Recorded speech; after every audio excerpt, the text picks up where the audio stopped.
Il était une fois un père qui avait 2 fils. L'un était grand et fort, et le deuxième était plus timide, plus faible. Le père est arrivé à la fin de ses jours, et il a demandé à ses 2 fils de venir. Il leur a donné à chacun une graine, en leur disant qu'il fallait qu'ils s'en occupent bien, et qu'ils aillent la planter dans la forêt. L'aîné a reçu une graine de fougère, et le deuxième, une graine de bambou.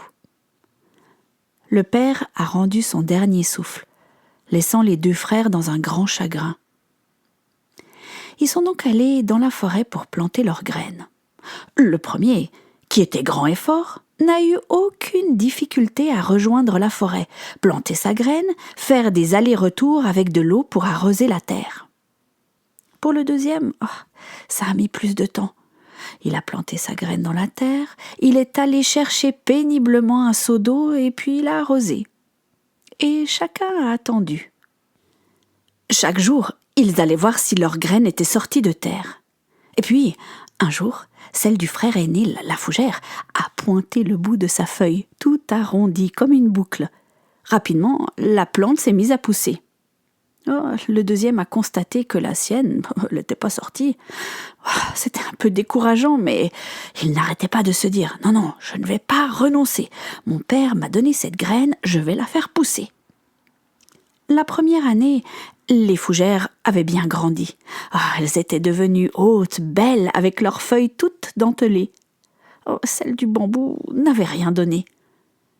Le frère aîné disait à son frère « Mais abandonne, regarde, ta graine elle est pourrie, ça ne sert à rien de l'arroser, et puis d'attendre comme ça sans rien faire. » Mais dans son cœur, le cadet disait « Ah non, je ne vais pas renoncer. » La deuxième année, toujours rien.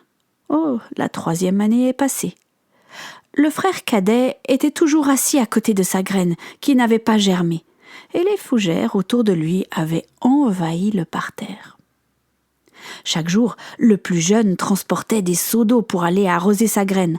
À force de porter des charges aussi lourdes, ses épaules se sont arrondies, se sont musclées. Il avait gagné en force, et son teint était bronzé et il respirait le soleil. Et à chaque fois qu'on se moquait de lui, il disait « Ah ça non, je ne vais pas renoncer. » Son frère, lui, ne se lassait pas de faire visiter sa forêt de fougères, fier comme un paon.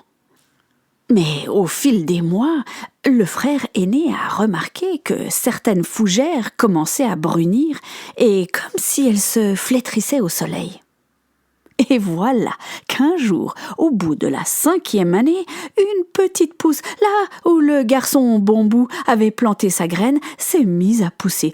Ça y est, elle était sortie de terre, il avait réussi. Le lendemain, quand il est retourné voir son bambou, il avait grandi de au moins 1 mètre. À partir de ce jour-là, le bambou a grandi de manière vertigineuse. Le garçon aux fougères n'en croyait pas ses yeux. Ce n'est pas parce qu'on ne voit rien qu'il ne se passe rien. En effet, le bambou avait d'abord grandi sous terre et avait créé un immense réseau de racines.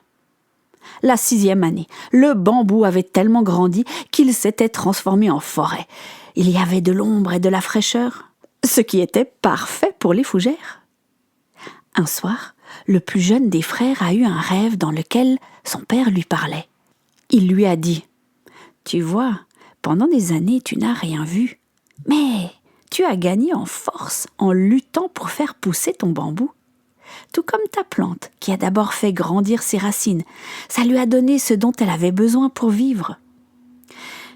Vois-tu, mon fils, le bambou et la fougère sont différents, mais chacun a besoin de l'autre pour vivre et sont nécessaires dans cette grande et belle forêt. » Et il a encore dit « Ne regrette jamais un seul jour de ta vie. Les bons jours rendent heureux, les mauvais jours donnent de l'expérience. Les 2 sont essentiels à la vie. » On raconte que les 2 frères se sont associés. L'un fournissait le bambou pour construire des maisons et l'autre les fougères pour faire des toits.